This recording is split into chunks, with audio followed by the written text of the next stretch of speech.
Forget gurus. Forget anyone claiming to be an online business expert without going through the challenges of entrepreneurship themselves. The Real Money, Real Business podcast is here to prove the best insights in online business comes from your fellow online business builders. We dig into stories of entrepreneurs selling their business on the Empire Flippers marketplace so that you can learn how they made their business profitable, how they overcame obstacles, and what lessons they learned in their online journey. If you want to take your business and your knowledge to the next level, you've come to the right podcast. Let's get started. Hey everyone, Vinnie here with another great business to discuss on this episode of the Real Money, Real Business podcast. Today's guest is Marek, and he's selling his subscription business on the Empire Flippers marketplace. So welcome to the show, Marek, and how are you doing today? I'm okay. I've had a good day. I'm just looking forward to talking about what I've got on offer. That's awesome. Yeah, I'm really looking forward to talking more about it too. Just before we dive in, let's go over a brief summary of your business. So it's a 3-site subscription business package in the gaming niche created in July 2014. The average monthly revenue for the business is $26,489 and makes an average of $9,979 per month in net profit. The assets included in the sale are the 3 domains and all of the site content and files, sponsorship agreements, affiliate agreements, employee contracts, a custom control panel, an enterprise license for the custom control panel, an email list with 412 subscribers, 2 social media accounts, SOPs, supplier contracts and relationships, and owned server hardware. For everyone listening, you can visit empireflippers.com/marketplace and search for listing 47968 to learn more about the business. Or you can unlock this listing to start your due diligence if you're interested in purchasing this asset. So now that I've given a general overview of the business, Marek, can you tell us a little bit about your background in building or running online businesses? Sure. Well, this is my first business. I started it 6 years ago. I basically started it because my friend did the same thing. So he kind of taught me about it. I looked at what he did. I enjoyed what he did and it looked exciting. So I decided to follow on that. And he gave me a few tips on getting started. And I just kind of went from there. My family itself is quite entrepreneurial as well. My dad's run his own business. So is my cousin. So it's kind of all just flown in that way, really.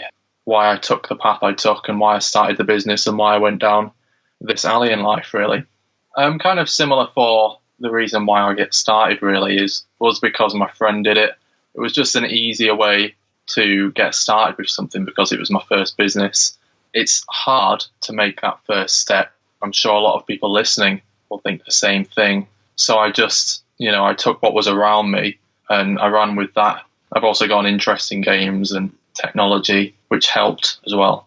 Yeah, that makes sense. So how does this primarily make money then? It's through selling subscriptions. Sure. Is that on a monthly or annual basis? All on the monthly. Right, great. So obviously it's quite profitable. So why are you selling this business at this moment in time instead of keeping it or growing it? Good question. I have debated it with myself on if I should keep it or let it go. But I think at the end of the day, it all comes down to I have other things I'm interested in. I want to explore them. And I've been exploring them on the side whilst running this as well. But by selling it, I'm going to get capital and I'm going to be able to just put all my energy and focus into exploring the other ideas that I want to. So I've been working to get the business into a position where I'd be comfortable giving it to someone else to take it to the next level. And I think it's at that now, which is why I've made the decision to sell it at this point. Yeah, that makes sense. Looking back on your experience, Marek, is there anything that you learned from building this business that you'd apply to future sites or businesses? I think customer satisfaction is a big one, really. Through the years that I've been working on this, I tried, sticking to my terms and conditions religiously. And really, maybe we save some bucks here and there. But at the end of the day, following the terms doesn't work for everybody's situation. And, it just ends up in unhappy customers, really. And that means, let's take they want a refund, for example. They're not within the terms of the refund. So I'm within my rights to say, no, I'm sorry, you can't. But by doing that, all I'm doing is basically removing their, they're not going to want to come back for any reason. Maybe they're just leaving because, they've had a change in circumstances. They're leaving because they've been laid off due to COVID-19. So I'd rather give them the refund, and say, stay safe. I wouldn't even suggest people to come back. They would just, by giving them the refund, it's more likely they're going to do that. And I think that's an important thing that I've learned from this, that I would always carry on into another business. Yeah, that sounds like a really solid advice, setting up a really strong customer culture where, like you say, you're putting the customer first and showing them that you care, even in small ways, like offering people refunds, just thoughtfully, because obviously in this time, it's probably best for their safety as well, for sure. What have you tried that didn't work? Basically providing half thought out services. There was something new came out and I thought, right, well, let's start providing for that. But I didn't put that much effort into it. I wanted to just get it out and get some money. But, it was a bad move. It was a few years ago and, didn't go well. So I learned from that. And now whenever I put something out, I make sure I'm proud of it. And I know that it's going to give value to the customer. Yeah, that makes sense. I think shiny object syndrome affects a lot of entrepreneurs where you bounce around from idea to idea. And like you say, if you don't put enough work into it, it can become basically half-baked and not very good. What advice would you give to our listeners that you wish you knew when you first started? Basically, kind of going along with what I've said on some way, I would say just don't be tempted by short-term gains. Just look for the long term. Create a business that will last and be proud of. Don't just look at the money aspect of it. If you create something, adds value to people's lives, you will in turn be rewarded for that. And I think that's important for people when they start out. Just don't look at the money so much. It's going to be a factor for anybody starting a business, of course, but concentrate on creating something that's going to add value. Yeah, that's solid advice. Just want to talk now about marketing. Where does the majority of your traffic come from? Through search engines like Google. Right, so it's mainly organic, is it? Yeah. That's awesome. And what do you currently do in terms of marketing for the business? Myself, very little really. We gain most of our sales through affiliates, even though most of our traffic is from Google. So the affiliates themselves handle a lot of that marketing aspect really, and we just pay them a percentage of the referrals that they make to us. Outside of that, occasionally I run a promo via email or social media, but it's very little really. Most of it is through organic or affiliates. Yeah, that makes sense. Sure. Marek, so for our listeners who are interested in getting into online businesses, why do you think the subscription model is great for people who want to start off here?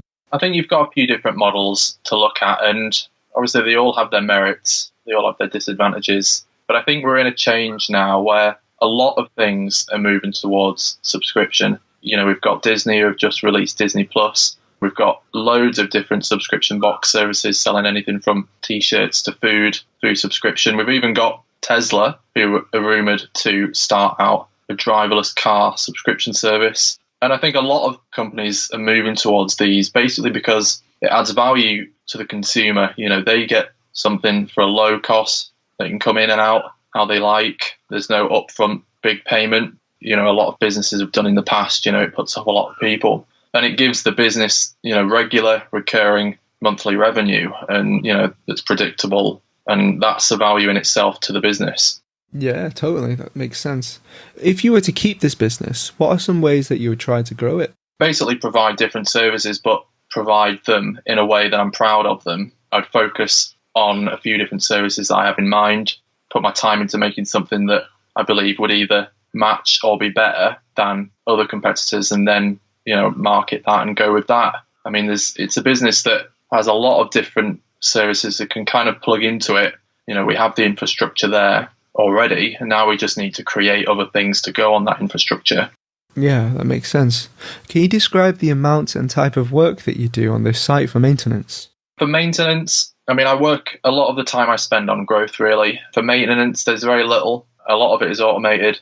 More can be automated that isn't already. On the daily maintenance kind of tasks is really just making sure things are working as they should be, fix any problems that might come up. Yeah, that makes sense. And what skills or requirements are there for someone who's not familiar with the niche or the business model? I don't think there's really any specific skill. A lot of the things that I do can be learned. A lot of things can just be repeated through following step-by-step instructions, really. I mean, there's learning involved as there is with anything.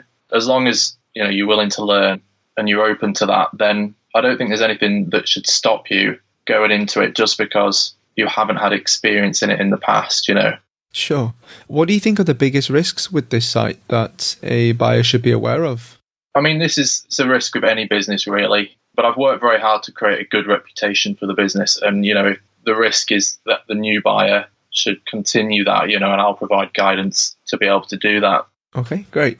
So just a few wrap-up questions for you here. How much support are you offering buyers? 90 days. Okay. And would you commit to a non-compete? Yeah. Are you open to negotiating something like an earn-out? I am open to discussing it, yeah. Great. And just a few optional questions that we like to ask our sellers just to get a bit more idea of who they are really and what might have helped them in their journey. Is there anyone who inspired you while you were building this business that our listeners might like as well?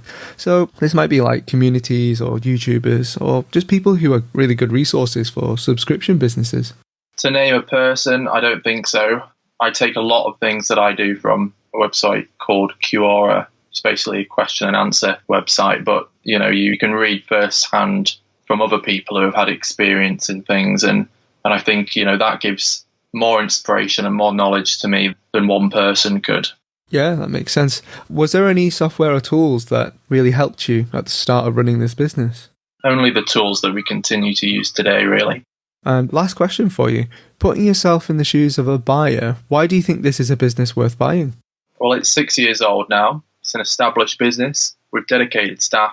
And I think buying an established business over one that is only, say, 1 to 2 years old is much better because you see that it's there, it's got good trust, it's established, it's got good search engine history, and you can see that it's been profitable all these years. I mean, I don't think we've ever had a month where we've lost money. So you can see that it's, there's no reason that what you buy is just suddenly going to go, because you can see that it's had all this history. And, I'm willing, I've given an extended support period, 90 days, and I've got my staff there as well to help train the new buyer, basically to make it as smooth as we can. And I think, there's also a lot of growth potential. You've got all these different services that can plug into it.